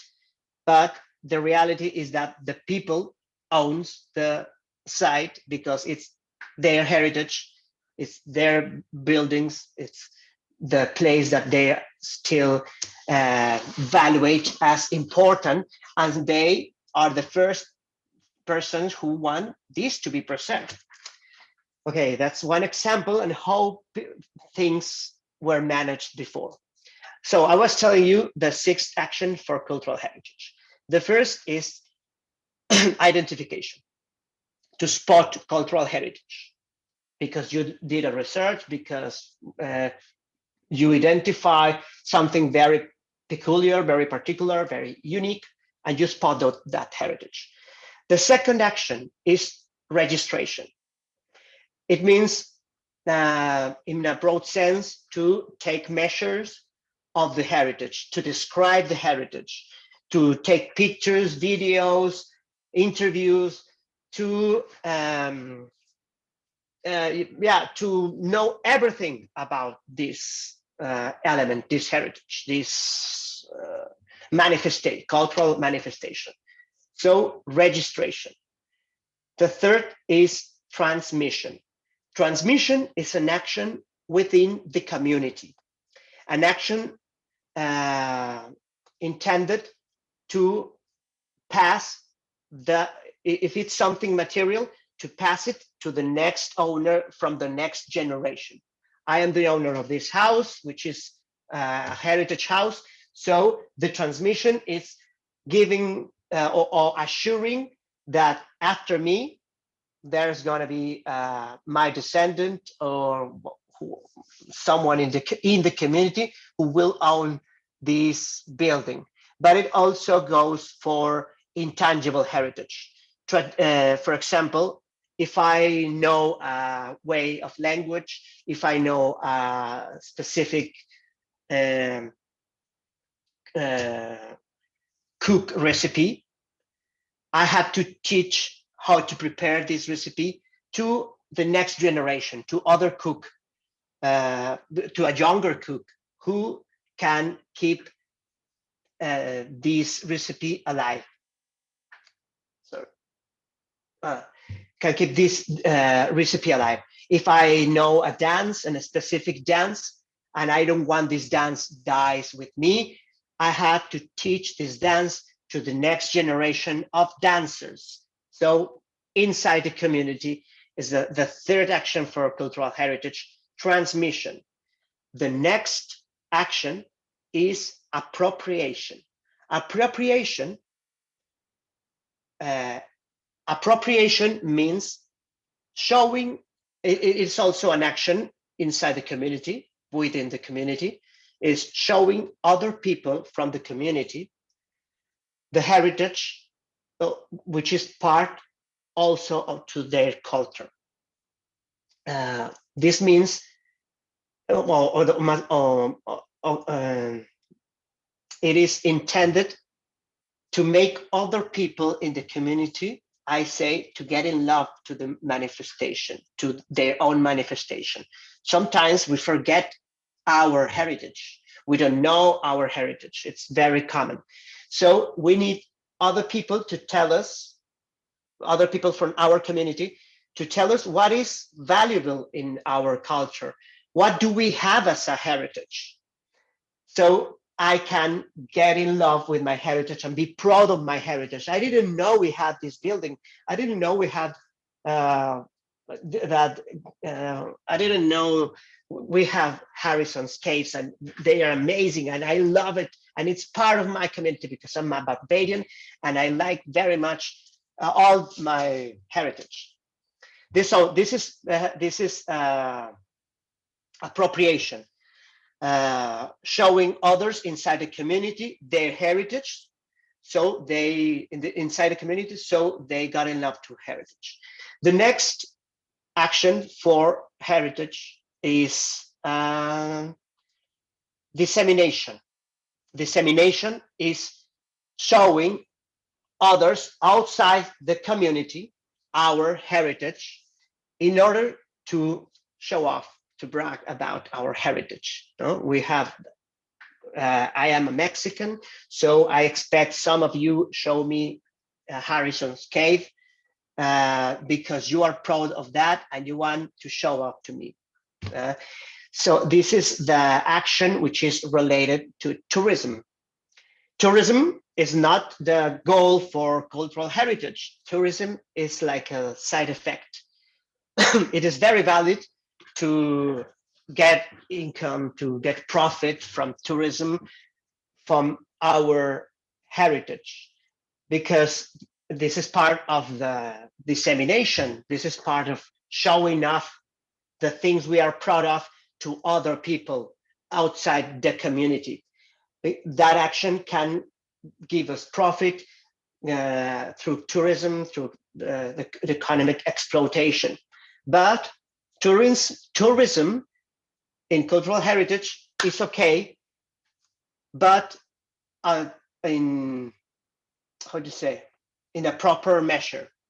You know, you don't want too many tourists around your heritage because, well, it is, the technicality is called loading charge. You don't need, imagine if every day 10 cruise ships arrive Barbados? What will happen to the island in a matter of a few months? Maybe, oh yeah, they bring money, but at what price? At what cost? All the people who comes, eats, goes to the bathroom, generates trash, etc. So multiply for thousands and thousands of indiscriminate visitors or tourists. There's a point that the island cannot receive so many. It happened, for example, in Venice. In Venice, at the beginning, well, Venice, it's at the sea, and it's very famous. Many people wants to go to Venice because they want to enjoy the gondolas and the opera singers in the gondolas, and they are restaurants with the waiters sing opera, and they are beautiful monuments for the 16th, 17th century, etc. So, okay, let's get people here. Let's get people here indiscriminately. At some point, Venice started sinking, started having problems because the amount of people there. And they started, and that after that, the tourist academia started to think more about the loading charge, the capacity of selling your own heritage for dissemination. So it was the fifth. This dissemination is the fifth action for heritage. And finally, the sixth action for heritage is promotion. And here is where governments get involved, where the institutions, international institutions or local institutions get involved, because promotion, well, I always say, if someone loves you, the best way to show you love is giving you money. They can send you hugs, they can send you, I don't know, letters, emails, they can congratulate you in your birthday, but the real love is money. Yes, I'm very materialistic. No, I'm joking. But part of the promotion means, how are we going to fund, or how are we going to manage the economy of heritage, or how yeah, because we need wages, we need restorers, we need how do you say, managing, etc. So promotion is all the activities related to maintain heritage, to manage heritage from a material way, from this kind of institutional way. Let me check the chat, and meanwhile, I'm checking the chat. If you have questions so far, please let me know.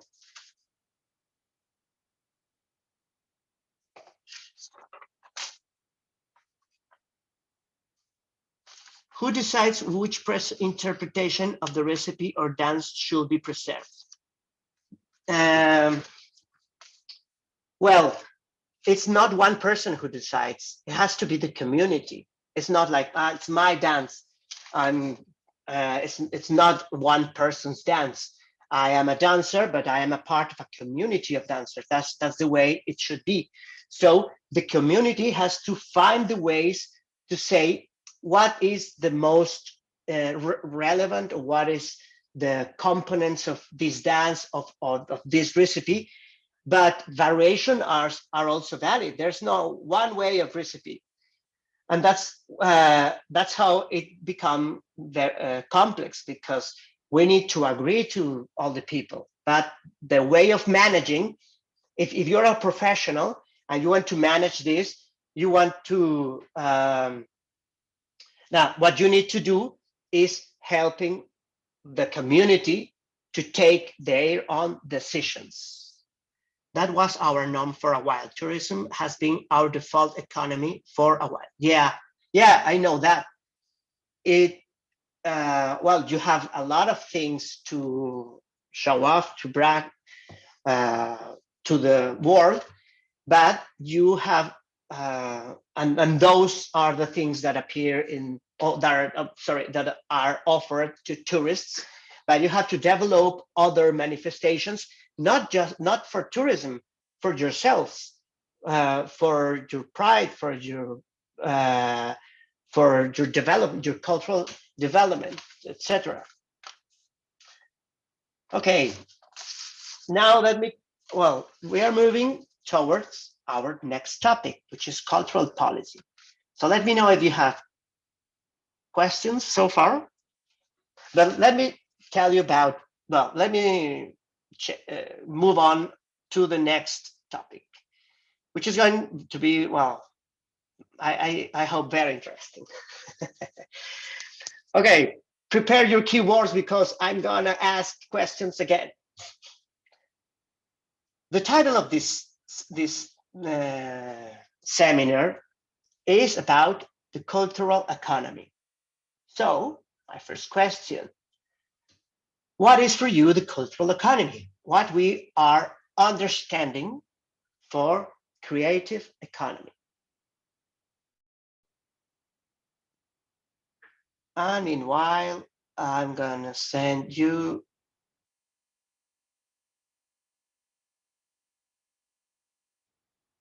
Okay, no, okay. So what's creative? What's the creative economy? What is which are the creative industries? Well, these are my questions. So what is creative economy? Okay.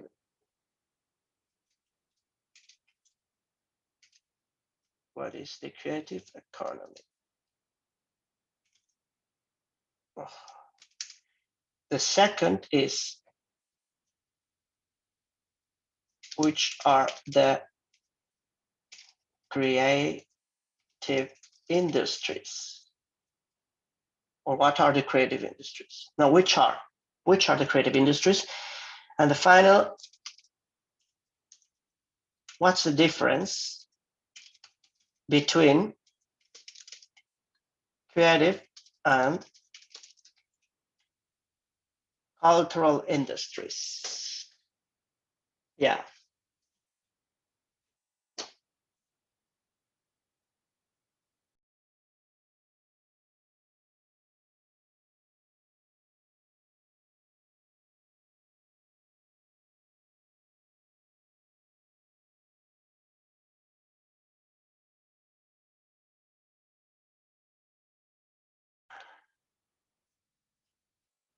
Okay, let me see where are you from while you pop up your answers.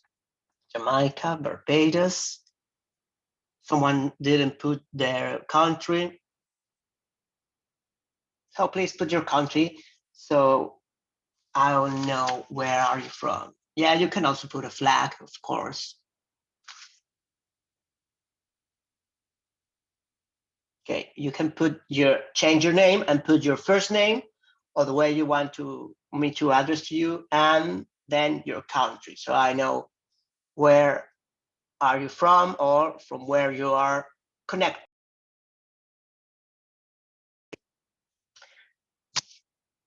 Okay, there is a difference between the creative and the cultural industries. Let me tell you how I found out this difference. I was researching for my PhD dissertation, and I compared 3 subnational entities, as I said in my introduction. The first one is Jalisco in Mexico, my state in Mexico. The second one was where I was studying. So it was Catalonia in Spain, is a region in Spain. So I picked the third in the UK, and I analyzed the Scottish case inside the UK. So those 3 entities have an arts council.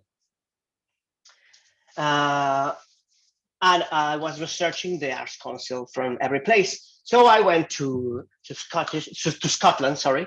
I went to Scotland And I found that at that time, they were trying to modify the ways they manage their cultural policies, and they were changing the name of the institution in charge of cultural policies.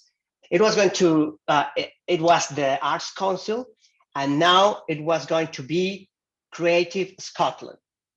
So it was, well, so I started researching that, and I asked the professors of the university there what meant the creative industries, the creative economy. So they started explaining to me that this wasn't just a label change. It had a meaning behind the label change, because now, well, before, there were some kind of things where englobated as cultural industries, and now different things are going to be understood as the creative industries. So that's why I'm asking you if you know this difference between the creative and the cultural industries. Governments saw that when they were financing the arts, they were funding the arts. Sometimes, for example, when they give you a grant, they don't expect any return of that grant. So all the money was lost, was given away. Then they started asking, well, what should we do? Well, we need to get a return in culture. You know, culture for governments sometimes is the least of their priorities.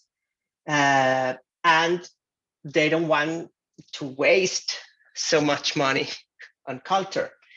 So it started in Australia, and then it went to the UK as a country, and then as a UK in the regions, or in the country which confirms the UK.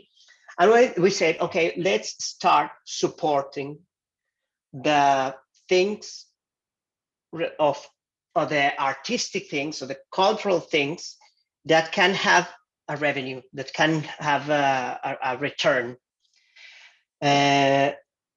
So let's fund the things that can be covered or protected by intellectual property.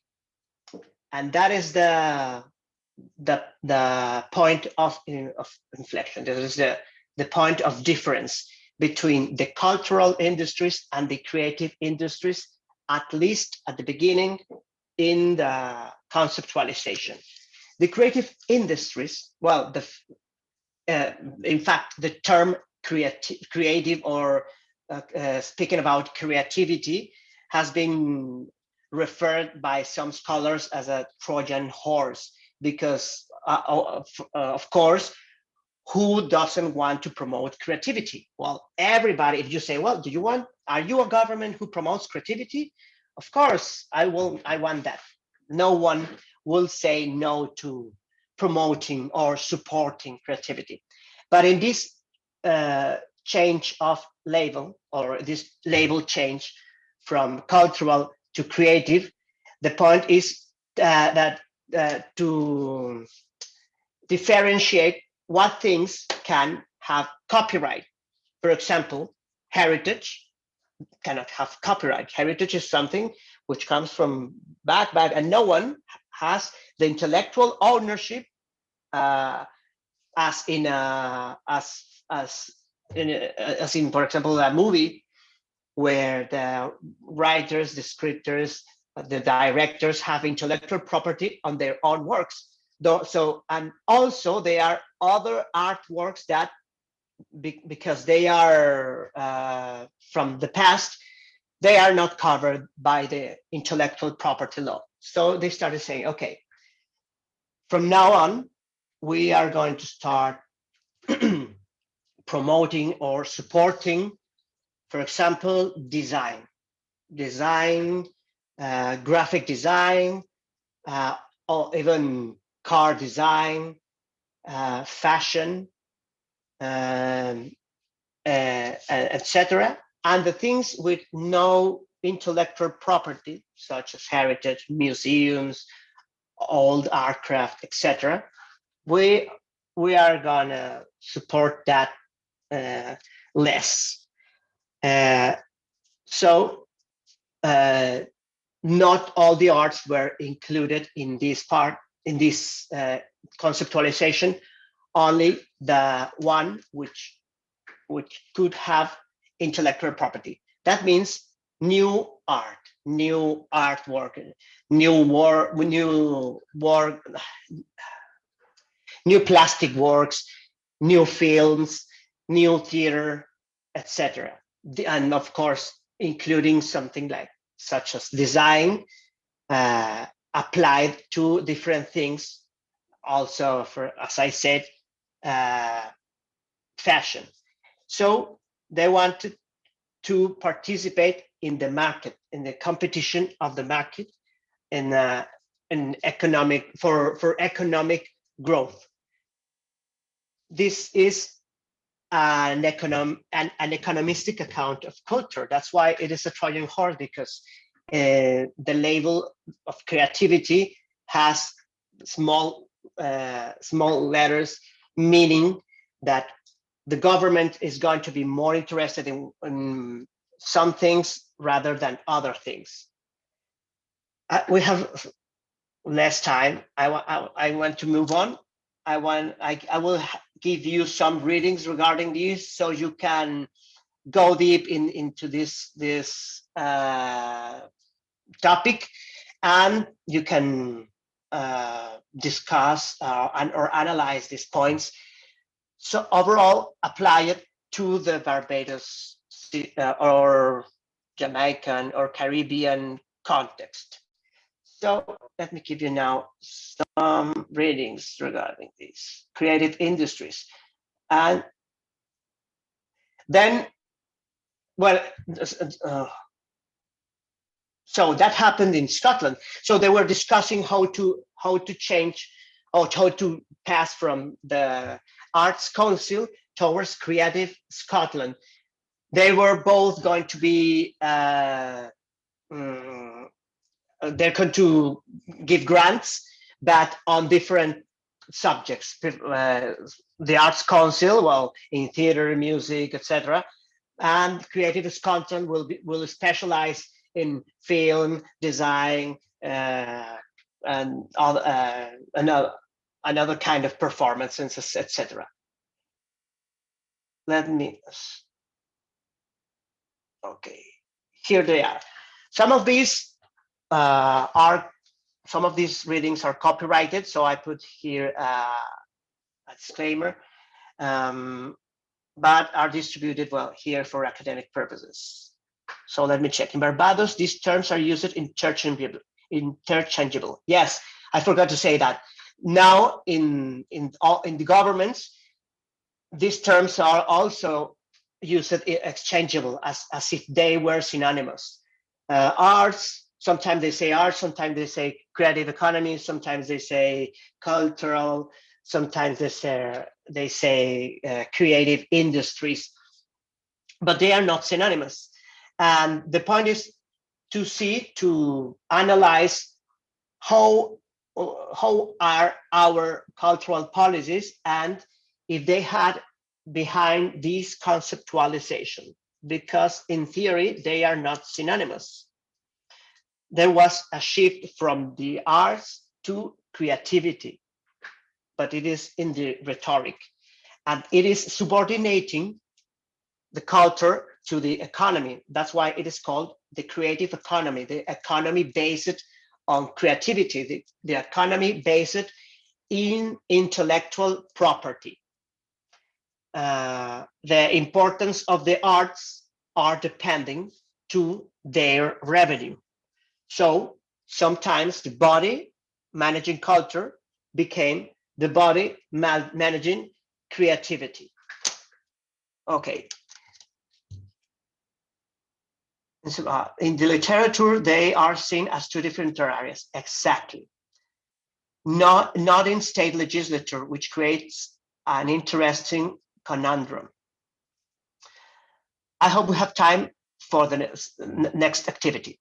This may explain where state agencies overlook moral and intellectual property practices, even as they appear to protect them. Yeah, of course. Yes, because remember, for government, discourse is one thing, action is other things. And as I said before, what counts are the actions, not the rhetoric. Of course, you know that. And if a government says something is important, they should give money to that. If they say this is very important, but I just give you $2, so it is not really important. Creative industries, those creative sectors that can generate exact IP, intellectual property. Essentially, those fields can be really monetized. Yeah, exactly. Understood. However, in Barbados, these terms are used interchangeably. Yes, let's move on. This is the last thing I want you to explain you. It is about this guy, a researcher from Canada, who was the research director of the Canada Arts Council. His name is Harry Hill. Okay, Harry Hill Hillman Chartrand. He, with a colleague, he wrote in 1984, well, a chapter which was very famous, but after, and then he did an update. And when I founded this journal, Corima, we have a section for translations of foreign literature.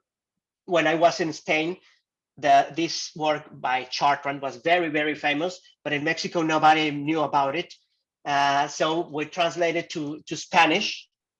So it is available for the Spanish-speaking people.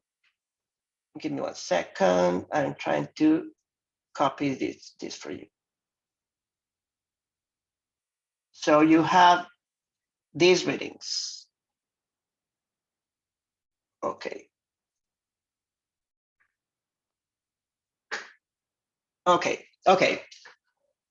I send you these readings. The first is the updates in the work of Chartrand, and in 2016, this is what we published. It is in Spanish, but I still have the original, so I send you the original in English, and more works from him if you want to check. Well, here is my doctoral thesis. Then it is in Spanish, but the case of Scotland, the one I told you about from the Arts Council from Creative Scotland, this chapter is written in English, so you can consult it. And after that, some theory regarding Arts Council and the arm's length principle. Well, this guy, Chartrand, presented 5 ways of government involvement to the arts, to funding arts and to managing arts.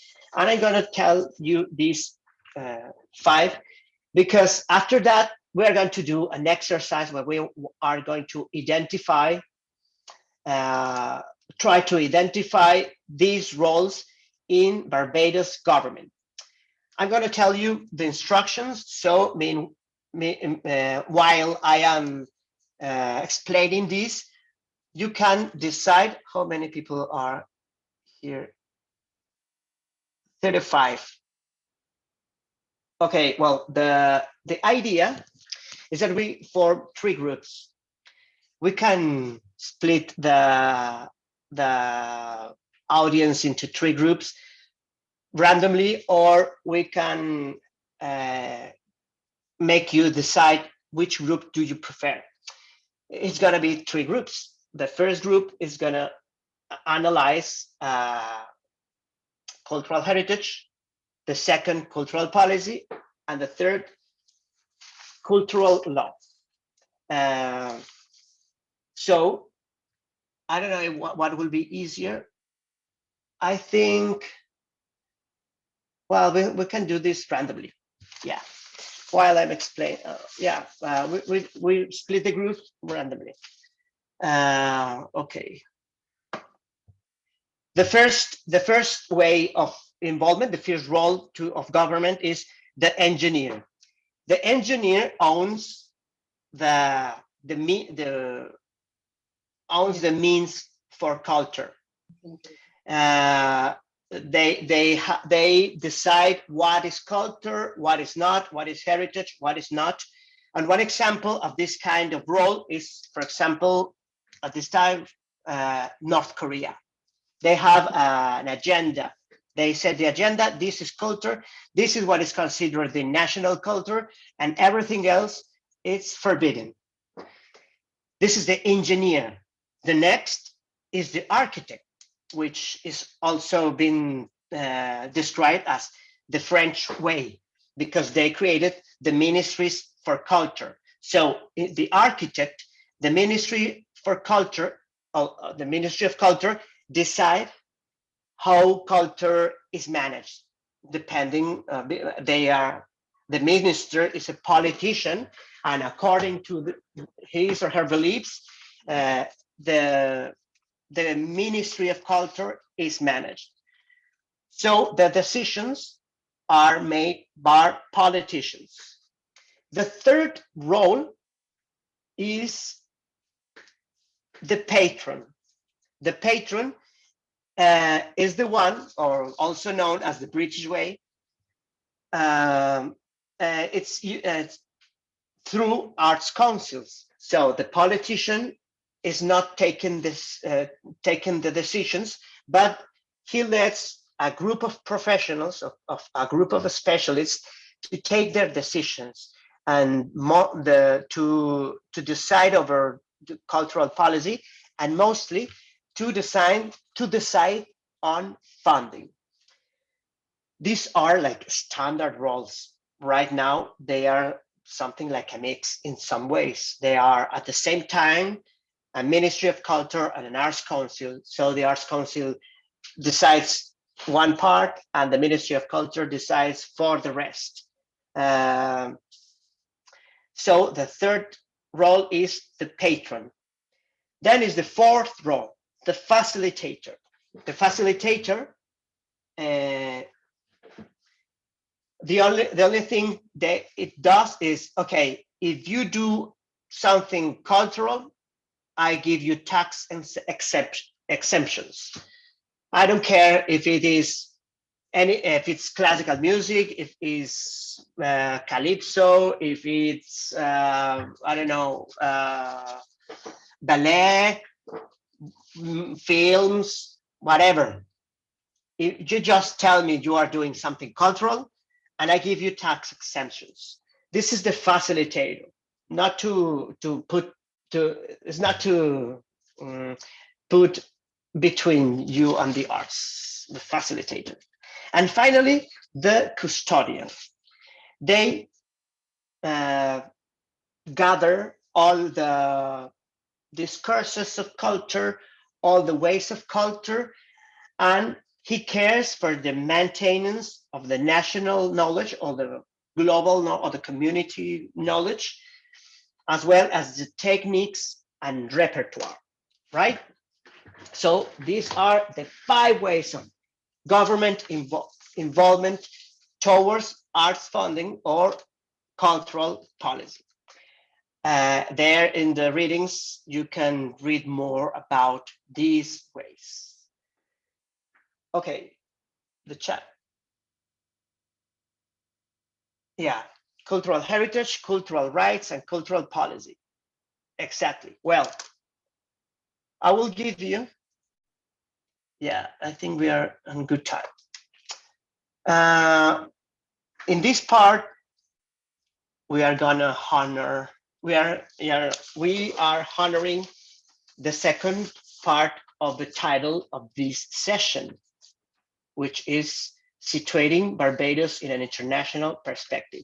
I just gave you some international theory on cultural policy, management, etc. Well, let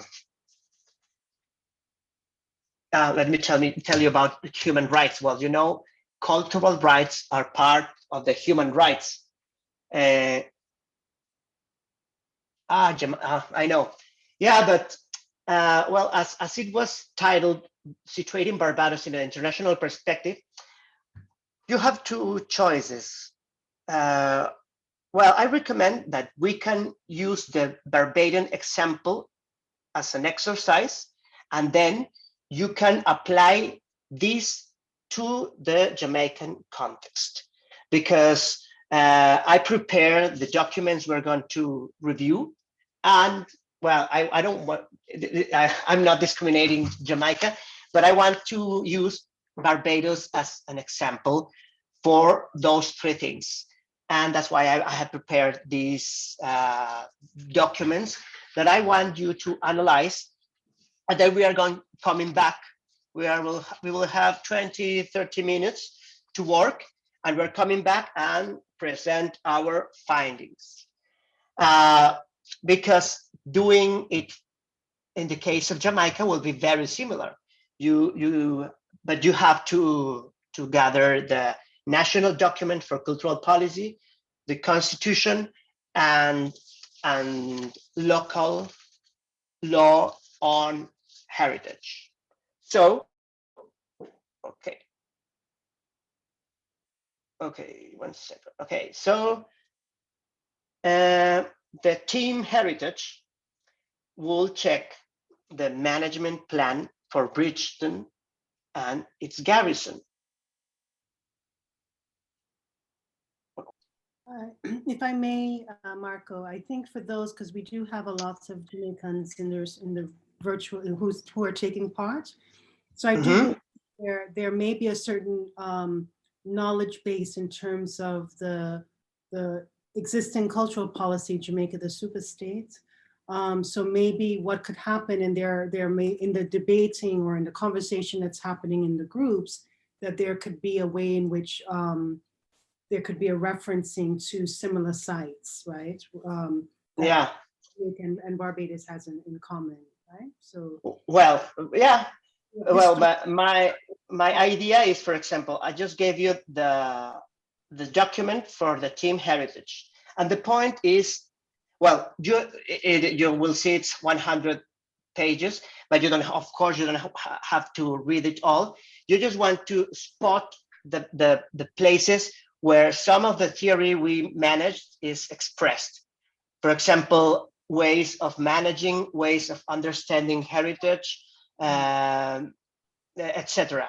Ways of understanding the tangible versus the intangible. And this is a tangible case in Barbados.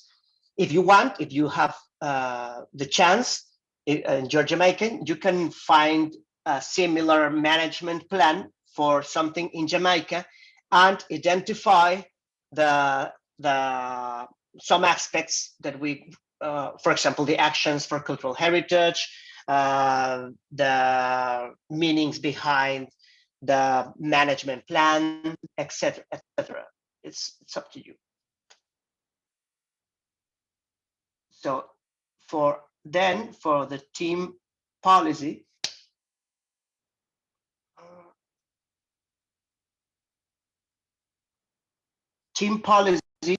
oh, sorry.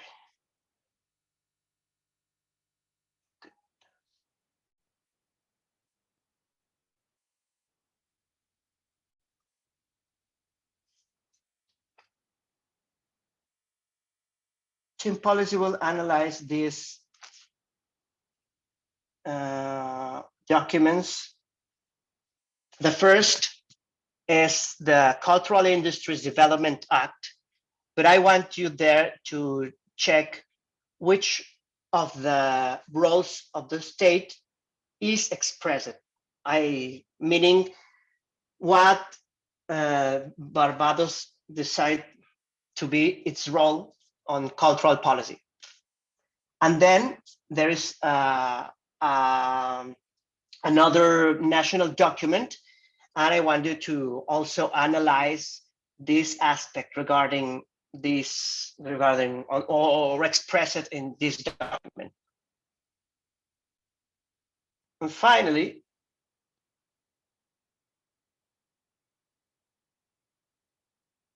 okay, we have the team law, the law team. The point of the law team, you will check the Constitution of Barbados, and then a website on cultural rights. And the point is that you could present a proposition for an amendment to the Barbados Constitution, how for a section for cultural rights. There in the website, there is descriptions and features of cultural rights. You know, well, cultural rights are part, as I said, are part of the human rights. And well, these are rights of third generation. We have been discovering, well, the evolution of of human rights. It's explained by generations. So this is one of the most modern conceptualizations of cultural rights. And the point is that you can write an amendment and write the section and how the cultural rights should be expressed in the Barbados Constitution. Of course, you can do it also for Jamaica if you want. So, any question about what we're going to do?